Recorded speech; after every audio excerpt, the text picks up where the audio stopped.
할렐루야. 네, 제가 이 좋은 분위기 안 남으시기를 원합니다. 네, 오늘 저는 본문의 말씀을 빌어 설교 제목을 믿음이라는 주제를 가지고 말씀을 나누려 합니다. 여기 계신 분들은 각기 다양한 믿음의 통로를 통해 믿음 생활을 하고 계실 것입니다. 아마도 부모님으로부터 믿음을 이어받으셨을 것이고, 또 어떤 분은 친구, 배우자 혹은 자녀를 통해 믿음을 얻게 되셨으리라고 생각합니다. 그러면서도 다양한 진실된 믿음의 경험과 체험들을 각자 소유하고 계시리라 믿습니다. 오늘 본문 말씀인 골로새서는 바울이 쓴 여러 옥중 서신 중 하나입니다.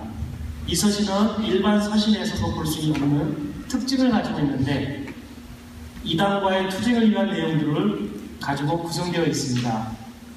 그런데도 불구하고 이단 사상을 배격하기 위해 기록되는데도 불구하고 내용이 강한 어투보다는 논리적이고 점잖은 어조로 쓰여 있다는 특이한 점을 가지고 있습니다.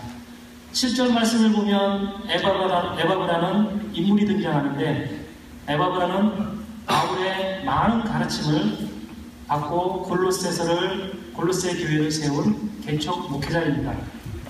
당시 골로새 교회는 교회에 집단 여러 이단 문제로 많은 어려움을 겪고 있었습니다.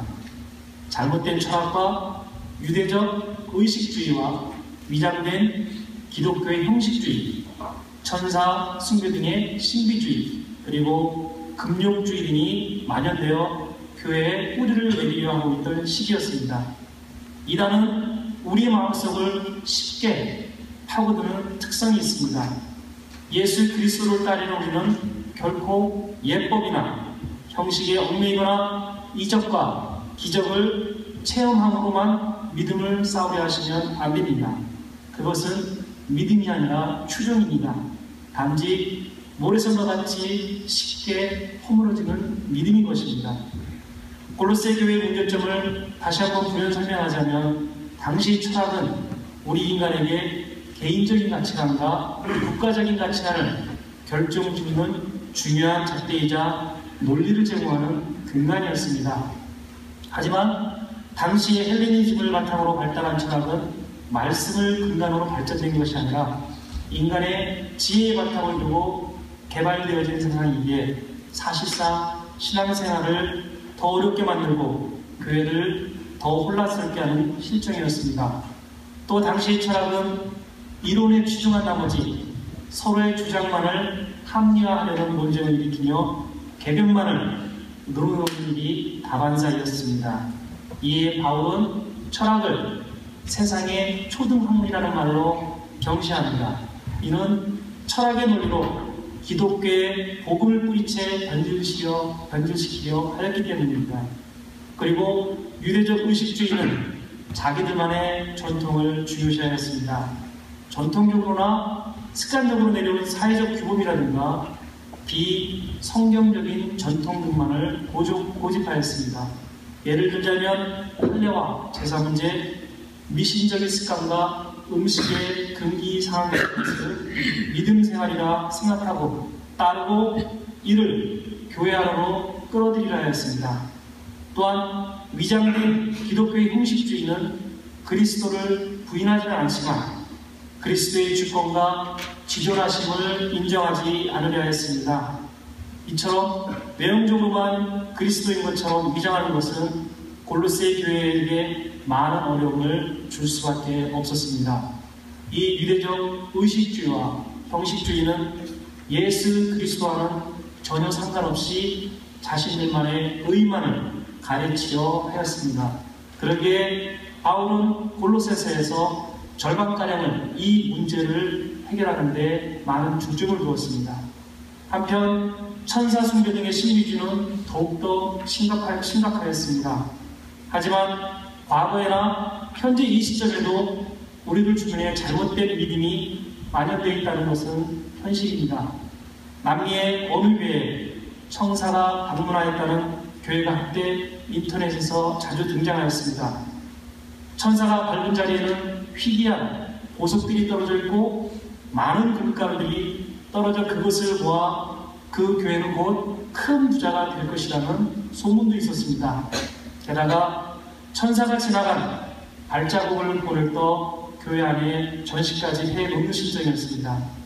천사의 발은 사람의 발보다 최소 3배 이상은 크다면서 천사를 찬양하고 숭배하는 것이었습니다.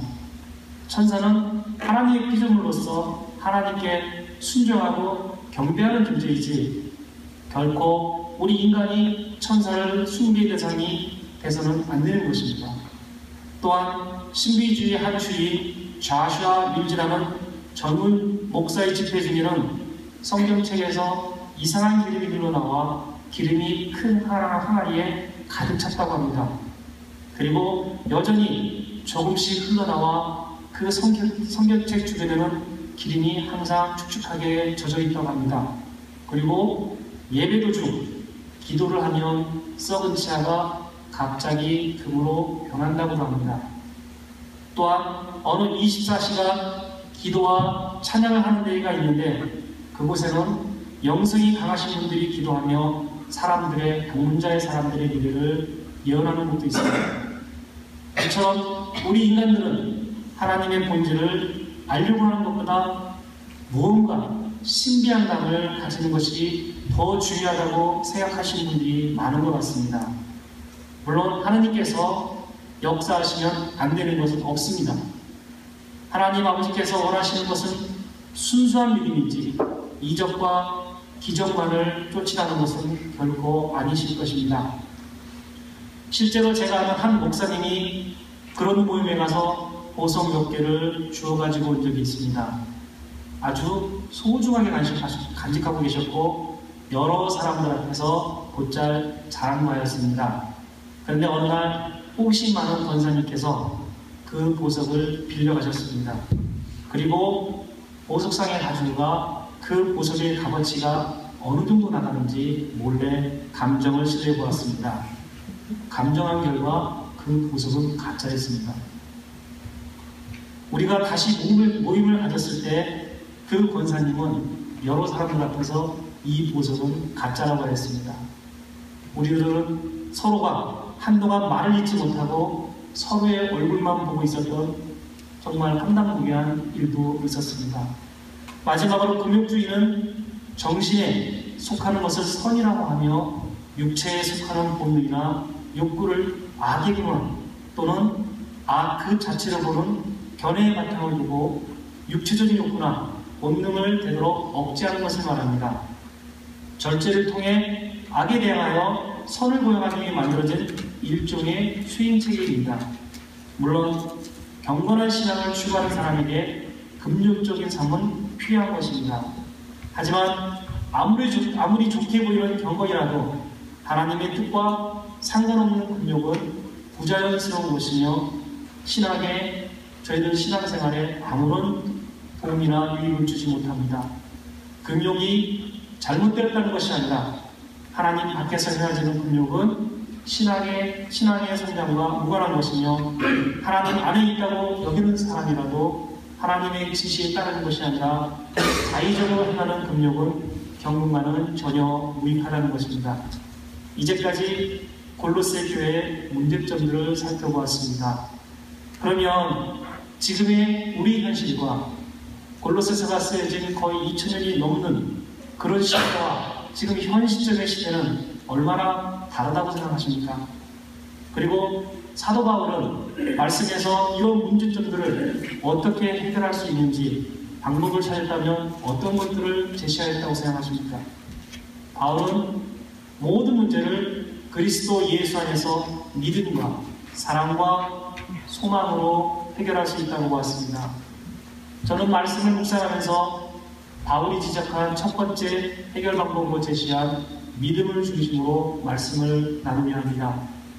여기에 계신 분들 중 오랜 믿음 생활을 하신 분도 계시고 이제 믿음을 조금씩 이해하면서 신앙생활의 기쁨을 만끽하는 분도 계실 것입니다.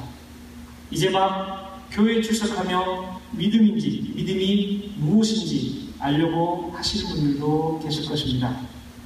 우리 교회 안에도 오랜 믿음과 오래되지 않은 믿음이 공존하고 있다는 것입니다.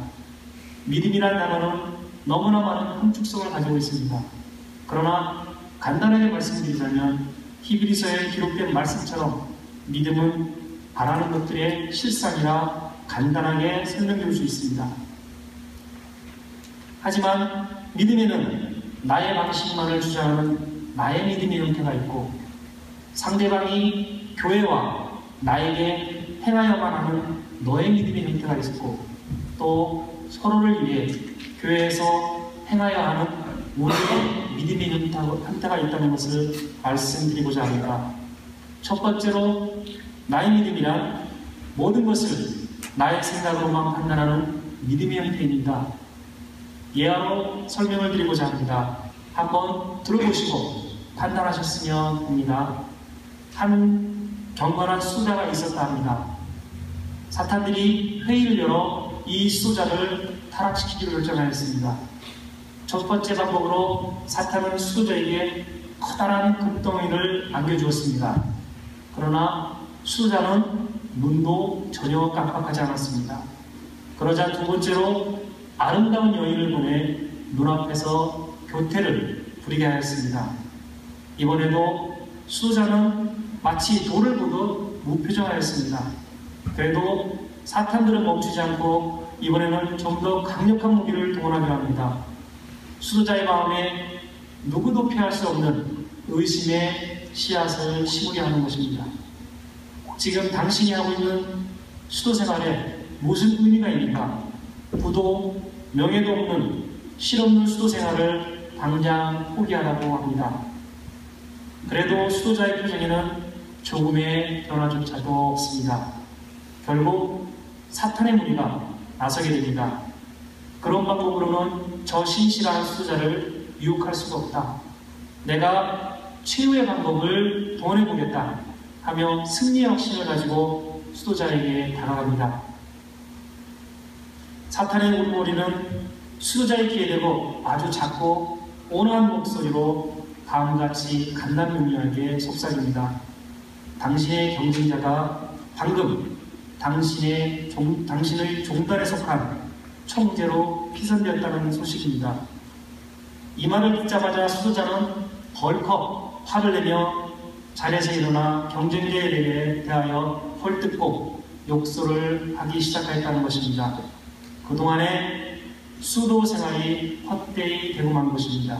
이처럼 사탄은 인간의 가장 큰 약점 중 하나가 경쟁에서 한없이 나약해진다는 것을 너무나도 잘 알고 이를 이용했던 것입니다. 우리의 믿음은 견고합니다. 나를 놓고 시험하는 것은 얼마든지 참을 수 있고 하나님 말씀에 순종할 수 있습니다. 하지만 나의 경쟁자로 생각하는 사람이 나보다 더 잘 되는 것은 결코 좌시하지 않는 것이 우리 인간의 가장 약한 것입니다. 사탄도 그것을 잘 알기에 항상 교회의 분쟁을 일으키게 만드는 중요한 전략으로 사용하기도 합니다. 교회에서는 종종 믿음의 경쟁을 하는 모습을 볼 수 있습니다. 나의 믿음은 흠이 없고 순결하다고 생각하는 것입니다. 상대방의 흠만 커다랗게 보이고 그것만 흑열내면 만사 오케이라고 생각한다는 것입니다. 이것이 나의 믿음의 형태가 아닌가 생각해 보았습니다. 내가 흠이 없다면 상대방의 흠도 덮어줄 줄 아는 아량이 필요합니다. 상대방의 흠이 보인다는 것은 아직 나의 믿음이 덜 성숙한 것이 아닐까 생각해 보았습니다. 두 번째로 너의 믿음입니다. 어느 교회에 처음으로 취임한 목사님이 있으셨습니다. 그는 첫 취임 예배에서 아주 멋지고 놀라운 설교를 하였습니다. 교인들은 무척이나 기뻐하였다 합니다. 우리가 정말 목사님을 잘 모셔왔다고 다들 이구동성 말하였습니다. 그리고 다음 주일이 되었습니다.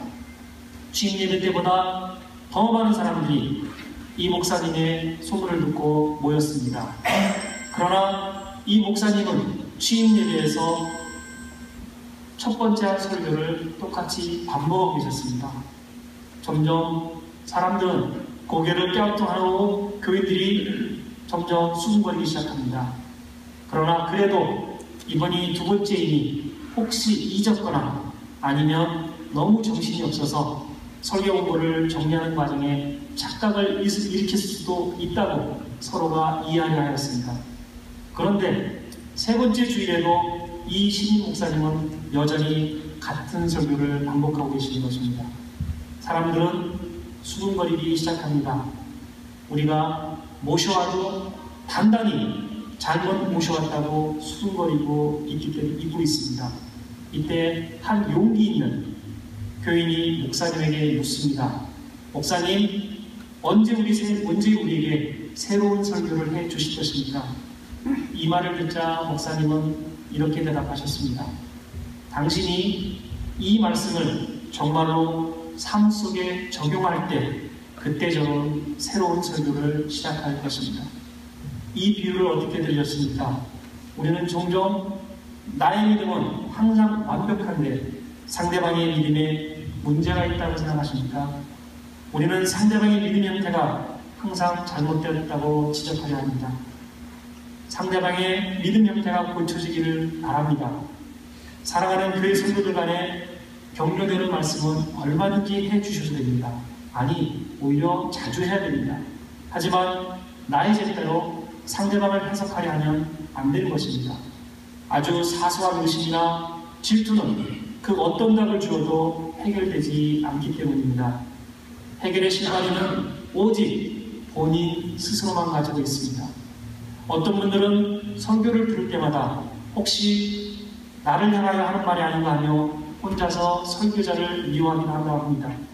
그리고 이 설교는 내가 아닌 누구누구에 필요한 말씀인데 혹시 그 사람이 이 말씀을 듣고 변화되었으면 좋겠다고 생각하고 있다고 합니다. 그러나 하나님의 말씀은 누구누구에게만 필요한 것이 아니라 우리 모두에게 필요한 말씀입니다. 말씀이 내 마음속에 다가왔다면 이는 성령님께서 나에게 주시는 힘을 것입니다. 세 번째로 우리의 믿음입니다.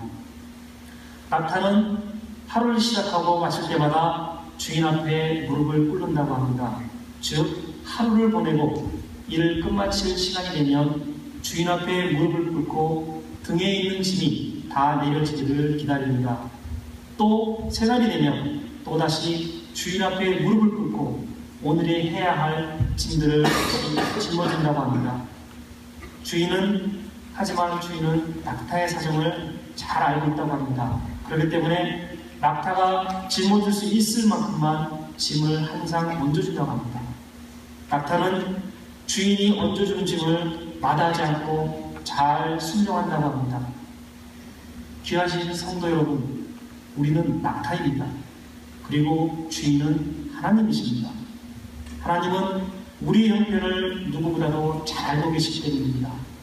우리가 짊어질 수 있을 만큼 짐만 항상 주시는 분이십니다.